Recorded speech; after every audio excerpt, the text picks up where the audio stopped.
Hey guys, it's been a while since I last made a Dragon Ball Z What If video, over a year in fact, but I've decided that I'm going to make a new version of the original series that I made, What If Raditz Turned Good. I know, like 50 different YouTubers have made a version of that series, I'm aware. I worked on it a year ago though, and I like the concept. I'm taking it in a different direction than other people, don't worry. The story starts with Raditz on his space pod, flying towards planet Earth. He thinks to himself, those dang higher-ups never respected me as a fellow squad member, and he's wanted to betray them for such a long time, but he never had a good opportunity. But now, he has an idea. He's going to Earth to recruit Kakarot, train with him, and then kill Vegeta and Nappa. Once he arrives on Earth, he doesn't kill the farmer like he did in the original, because he wants a level of peace with Earth. He doesn't quite know how strong Kakarot is at the current time. He just ignores the farmer and then flies off.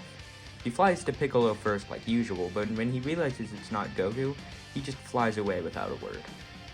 When he finally finds Kakarot, he lands and immediately asks where his tail is. When Goku explains that he removed it as a child, Raditz becomes rather annoyed. What about your Saiyan pride? You already didn't enslave the planet, and now you're telling me you don't even have a tail? Goku's confused. What the heck is a Saiyan?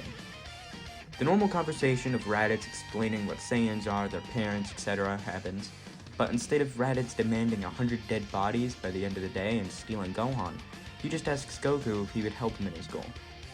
Goku is hesitant at first because he's not a fan of killing, but he's much weaker than Raditz currently. He doesn't really have much of a choice.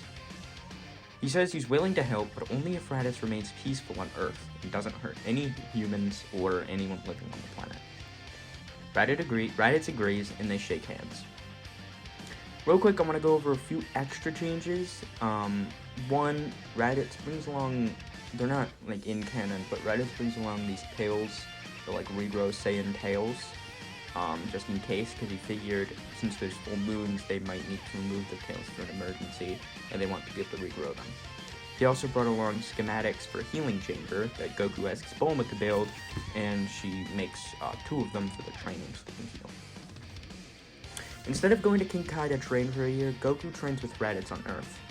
Vegeta and Nappa would eventually discover Raditz's betrayal, and through fancy like scouter training stuff, they find Earth's location and head there, preparing to kill Raditz. We're still in the Saiyan saga, so power levels, they never really mattered crap, but let's go over them because I think they're cool.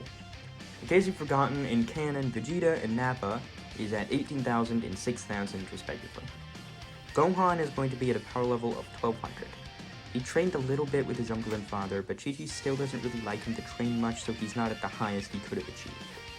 Goku is at a power level of 12,000.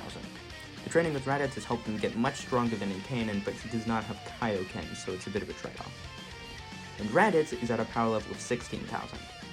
Now, you may say he should be a lot stronger than that, but he had to spend a lot of time training up Goku, because keep in mind Goku was less than half of Raditz's power, so he had to get him up to the same power before they can train, so that's why he is not quite as strong as he could have been. I know this video was a bit short, but that's where I'm leaving it off for now. I really just wanted to get this first part out there because I'm excited about this series. If this video gets 5 likes, I'll make part 2. Thanks for watching. The next video is going to be all of the Saiyan saga and beginning of the next saga. So thanks for watching. Hope you enjoyed, and commit war crimes.